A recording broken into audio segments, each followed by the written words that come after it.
재물이 있는 자는 하나님의 나라에 들어가기가 심히 어렵도다라는 그 단어가 되게 눈에 들어오면서 좀 곰곰이 생각을 해 보았습니다. 왜 심히 어렵다고 예수님께서 말씀하셨나 제 개인적인 삶을 돌아보았습니다.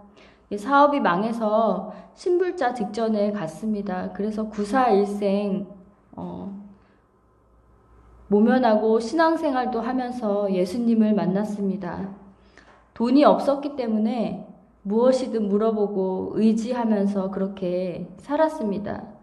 그런데 어느덧 제 힘으로 경제생활도 하고 조금씩 여유가 생기면서 스스로 결정하는 것들이 많아지고 또 주님을 의지하기보다는 돈이 생김을 통해 편리함을 느끼고 또 뭐든지 약간의 돈으로도 할 수 있는 것들이 많이 생겨지더라고요. 그러면서 조금씩 그런 의지하는 비중이 점점 줄어드는 제 자신을 발견하게 되더라고요.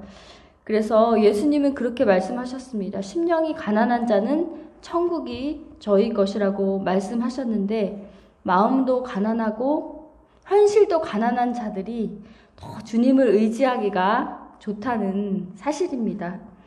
그런데 더 훌륭하고 좋은 것은 물질도 여유롭지만 주님을 사랑하고 의지하는 사람들이 정말 진짜 신앙이구나 그런 생각이 들면서 나도 주님께서 베풀어 주신다면 그런 사람이 되고 싶다라는 약간의 바람을 가져보았습니다. 여러분, 돈의 힘은 굉장히 큽니다. 돈으로 다 되는 것은 아니지만 웬만한 부분들은 다 해결할 수 있습니다. 그러나 우리 영혼에 생명을 줄 수는 없습니다. 영혼의 허탈함과 허무함을 달래줄 수 없기 때문입니다. 이것 때문에 예수님께 나온 한 사람을 소개하겠습니다. 바로 오늘 부자 청년입니다. 다른 본문에서는 관원이라고 되어 있는데요. 후반에 나오지만 그는 돈 많은 청년이었습니다. 여러분, 그가 어떻게 돈을 모았는지는 알 수 없습니다. 그러나 그는 부자이고 무엇이나 할 수 있는 패기 있는 청년입니다. 아주 좋은 직업도 가지고 있어 그의 삶은 아주 윤택하고 좋을 것입니다. 그리고 또한 율법도 아주 잘 지키기 때문에 보기에 바른 청년이었습니다. 율법도 열심히 지키고 늘 하나님을 사랑한다고 이런저런 것들을 철저히 지키는데도 불구하고 어딘가 그의 마음 한구석에는 구멍난 곳을 메울 수가 없었습니다. 그의 마음이 찬바람이 휑하고 부는 듯한 그 을씨년스러운 그 마음을 채울 길이 없었던 것입니다. 가진 것도 많고 남들도 부러워하지만 이 모든 조건들이 이 청년에게는 만족을 주지 못했습니다.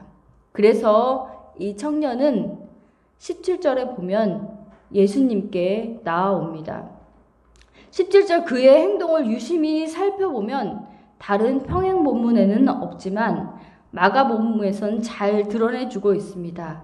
달려와 꿇어 앉아서 라고 이 사람의 상태를 나타내주고 있습니다.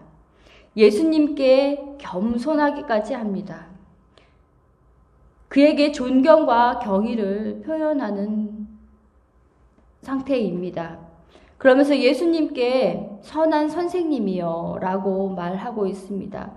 그러나 질문의 핵심은 바로 이 청년이 예수님께 이야기하는 것, 바로 내가 무엇을 하여야 영생을 얻을 수 있냐는 질문이었습니다. 여러분, 이 청년의 모습 참 귀하지 않습니까? 다 가진 사람이라면 세상 것에 탐닉하며 정신이 없을 것입니다. 우리 주변을 한번 돌아보세요. 골프 치러 다니고 쾌락을 누리며 탐욕과 유흥에 빠져서 하루하루 살아가는 사람들이 대부분입니다. 그런데 영원한 생명에 관심이 그들은 없습니다. 오히려 어쩌면 재산을 불릴까 혈안이 되어 있는지도 모릅니다. 어디에 투자를 하면 돈이 더 벌릴까, 남들은 얼마나 벌었더라 라는 이런 이야기들에 모두 혈안이 되어 있습니다. 그런데 이 청년의 관심사는 바로 무엇을 하여야 영생을 얻을까 였습니다. 그런데 예수님의 대답은 참 묘합니다. 바로 그에게 나를 믿어라 라고 이야기하면 좋으실 텐데 우리 주님의 화법을 보면 참 때로는 답답할 때가 있습니다. 직설화법을 해서 깨닫게 해주시면 좋은데 그렇지 않습니다. 요한복음 3장 16절을 봐라 뭐 이런 식으로 해서 그의 마음을 시원케 해주시면 좋은데 예수님의 반응은 10계명 중에 이웃사랑의 계명들을 열거하십니다. 이 청년의 대답을 보세요. 자기는 어릴 때부터 다 지켰다고 말합니다. 계명을 다 지켰다고 당당히 말하는 이 청년을 예수님은 사랑하시면서 한마디 그에게 하십니다. 내가 한 가지 부족한 것이 있다. 내 소유를 팔아 가난한 자들에게 나눠 주어라 라고 말씀하십니다. 저는 이 청년의 질문을 한번 되새겨 보기로 하겠습니다. 여러분, 영생을 얻기 위해 자신이 무엇을 해야 한다고 생각하십니까? 이 말씀을 나누기 전에 보면 오늘 구원이나 영생이나 하나님의 백성으로 되는 것을 다 한 가지의 의미로 보시면 됩니다. 그 본문 지나서 제자들이 하는 이야기를 보면 하나님 나라에 들어가는 것, 뭐 오늘 이 청년이 말하는 이 영생 다 같은 의미로 보셔도 무방할 것 같습니다. 그래서 영생을 얻기 위해 자신이 무엇을 해야 한다고 생각합니다. 자신의 행위와 수고로 살아왔던 삶임을 유추해 볼 수 있습니다. 영생이 자신의 노력과 수고로 얻어지는 것으로 그는 생각합니다. 그런데 그 많은 율법을 지켰지만 그 속에 무엇인가 채워지지 않는 무언가로 인해 늘 고민했기 때문에 예수님을 찾아오게 되었습니다. 여러분, 기흉이라는 질병에 대해서 아십니까? 바로 폐에 구멍이 뚫리는 질병입니다. 여러분, 온몸을 돌고 들어온 피는 이산화탄소가 아주 많습니다. 그래서 폐를 통과하면서 가스 교환이 생기면서 산소를 머금고 다시 심장을 통해서 온몸으로 산소가 가득 찬 피가 돌게 되어 있습니다. 그래서 심장과 폐는 하나로 연결되어 있는데요. 원인 불명으로 생기기도 하고 또 외상으로 인한 흉부 손상으로 또 폐렴으로 결핵으로 인해서 이렇게 생길 수도 있습니다. 그래서 폐에 구멍이 생기면 가스 교환이 어려워지기 때문에 호흡이 곤란해집니다. 가슴 통증도 있고 정신 혼란도 생깁니다. 이런 증상이 생기면 일상생활이 어려워지는데요. 이처럼 인간의 마음에 구멍이 생겼습니다. 인간의 영혼에 구멍이 생겼습니다. 죄로 인해 하나님의 형상이 망가졌습니다. 그래서 늘 채워도 채워지지가 않습니다. 이것은 다른 어떤 방법을 통해도 해결할 수가 없습니다. 바로 하나님만이 그것을 메꿔 주실 수 있는데 사람들은 일시적인 방법으로 해결하려고 애를 씁니다. 여러분, 우리가 잘 아는 인물도 있습니다. 바로 루터입니다. 그는 고행도 열심히 했고 수련도 열심히 했고 누구보다도 고해 성사를 많이 해서 신부님이 더 이상 오지 말라고 했습니다. 그만 오라고. 그럴 정도로 많은 고행과 수련을 통해서 하나님에까지 이르려고 애쓰고 몸부림쳤습니다. 그런데 한 가지, 무언가 채워지지 않는 무언가가 그를 힘들게 했습니다. 금욕적인 생활도 아니었고 고행도 아니었고 그 어떤 것도 아니었습니다. 자신의 그 영혼에 구멍난 그 부분을 메우기 위해서 그는 너무나도 많은 몸부림을 쳤습니다. 그러던 어느 날 탑 위에서 말씀을 읽다가 그는 해결 방법을 찾았습니다. 그 유명한 구절, 로마서 1장 17절입니다. 복음에는 하나님의 의가 나타나서 믿음으로 믿음에 이르게 하나니 오직 의인은 믿음으로 말미암아 살리라 함과 같으니라 라는 말씀입니다. 이 말씀은 무엇입니까? 아까 제가 말씀드렸던 자신의 그 함량 미달인 의를 예수 그리스도 그분께서 메워주시지 않으면 어찌 그가 하나님께 이룰 수 있겠단 말입니까? 그 하나님의 의를 알고 깨달은 순간 그는 자신이 했던 모든 것들이 무의미하다라고 생각했습니다.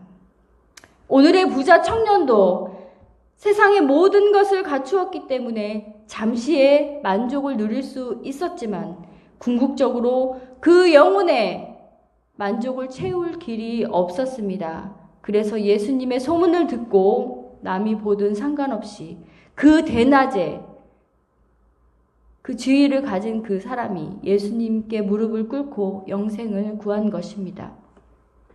부자 청년의 이 인생의 가치, 깊이 있는 질문, 자신에 대한 성찰에 대해서 아주 높이 칭찬해 주고 싶습니다. 이것은 영혼에 대한 관심이며 영생에 대한 그의 갈구함입니다. 여러분, 아까도 말씀드렸지만 세상의 많은 사람들은 그 영혼의 허탈함을 채우기 위해서 순간에 마약과 술도 마심을 통해서 잠깐 자신들을 마취시킵니다. 그러나 깨면 그 허무함과 허탈함은 이루 말할 수 없습니다. 여러분, 그러나 이 청년이 가진 큰 오류를 하나 우리가 찾을 수 있는데요. 그것이 바로 내가 무엇을 해서 얻는다는 것입니다. 그의 생각부터 출발부터가 잘못되었습니다. 신앙생활의 중심이 바로 나에서부터 주님으로부터로 바뀌는 것입니다. 자신이 무엇을 해서가 아니라 하나님께서 우리에게 무엇을 해 주심을 통해서 우리가 받는 것입니다. 그런데 이 청년은 그 사실을 오해한 채 예수님에게 질문하고 있습니다. 만약 그것을 이 청년이 깨달았다면 당신은 나에게 생명을 주실 분입니다 라고 인지하고 나를 구원해 달라고 아마 예수님께 몸부림치며 간구했을 것입니다. 우리가 그분 앞에 가져야 할 자세가 무엇입니까? 바로 은혜 외에는 그 어떤 것도 필요하지 않습니다. 구원의 주체이신 예수님 앞에 우리가 구할 것이 무엇이 있겠습니까? 바로 우리에게 긍휼을 베푸시고 은혜를 구하는 것입니다. 저는 아까 저기 잠깐 앉아 있는데 제가 얼마나 함량 미달이고 여기 설 수 없는 그런 사람이라는 자체를 깨달은 순간 너무 쥐구멍에 들어가고 싶은 생각이 들었습니다. 그래서 참 그것도 은혜입니다. 내가 어떤 존재라는 것을 알 때 십자가가 그래서 필요한 것 아니겠습니까? 내가 오늘 이 청년처럼 내 힘으로 모은 것을 하고 율법을 지킴을 통해서 우리 주님께 이르른다면 주님이 무슨 필요가 있겠습니까? 그런데 내 자신이 너무 어떤 존재라는 걸 너무 잘 알겠으니까 예수님이 그냥 필요하니까 아까도 말씀드렸지만 은혜밖에는 없다. 내가 주님께 구할 것은 은혜밖에는 없다. 긍휼하심 밖에는 없다라는 것을 딱 느끼게 되더라고요. 여러분, 예수님의 대답은 이 청년에 대한 질문에 19절을 보면 이웃 사랑에 대해서 열거하셨습니다. 왜 그러셨을까요? 그 구원에 대해서 그의 잘못된 관점을 지적해 주시기 원하시는 겁니다. 지금으로 말하면 너 11조 예배, 헌신 이런 거 다 이런 계명들을 지켜라 라고 이 청년에게 말씀하시는 것입니다. 그런데 이 청년은 또 이렇게 얘기하는 거죠. 제가 어렸을 때부터 그런 것들은 무조건 다 잘 했습니다. 이런 부자 청년의 대답입니다. 여러분, 외적으로 보여지는 것으로 판단할 수가 없습니다. 그 이유는 열심히 믿는 것처럼 보이지만 자세히 보았을 때 그 대상이 누구인지 모르며 신앙생활 하시는 분도 종종 발견할 수 있습니다. 이 청년은 자신이 지킨 율법을 통해서 그것을 통해 하나님께 이루고자 했습니다. 여러분, 99번 율법을 잘 지키고 한 번 지키지 못하면 그것을 완벽하다고 할 수 있을까요? 아니면 못 지켰다고 우리는 보아야 할까요? 그것은 율법을 지키지 못한 것입니다. 자신이 스스로 율법을 지켜 영생에 이르고자 한다면 그 출발부터, 그 시작부터 어그러진 것입니다. 그는 왜 하나님께서 우리에게 율법을 주신 이유를 잘 알지 못하고 이해하지 못하는 것 같습니다. 여러분, 율법의 기능이 무엇입니까? 율법을 지키라고 주신 것이 아닙니다.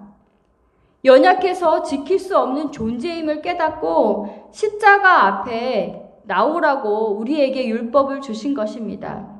갈라디아서 3장 23절에서 24절은 이렇게 말씀하고 계십니다.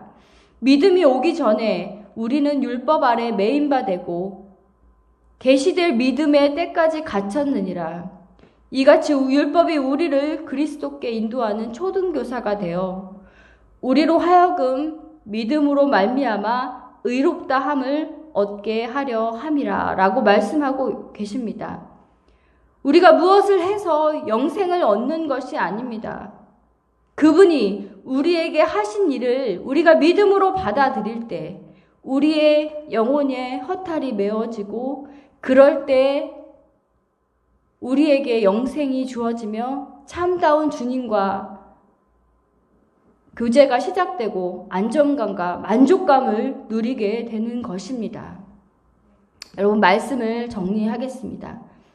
여러분, 우리가 할 수 있는 것이라고는 없습니다. 우리 앞에 계신 그분이 우리에게 하신 일을 믿고 주님을 찾는 것밖에는 없습니다. 자칫 잘못하면 내 귀한 것을 뺏는 잔인한 예수님이라고 생각할 수도 있습니다. 그러나 우리에게 더 큰 생명과 은혜와 안식과 평강을 주려고 하시는 것입니다. 여러분, 진짜 인생의 유일한 구원자 앞에 제대로 찾아왔다가 근심하며 돌아가는 한 부자 청년의 이야기입니다. 오늘 예수님은 그에게 구원을 주시고 그분이 가진 많은 것들을 주시고자 했습니다. 그러나 그는 예수님을 잃어버리고 그의 전부를 잃은 인생이 되었습니다.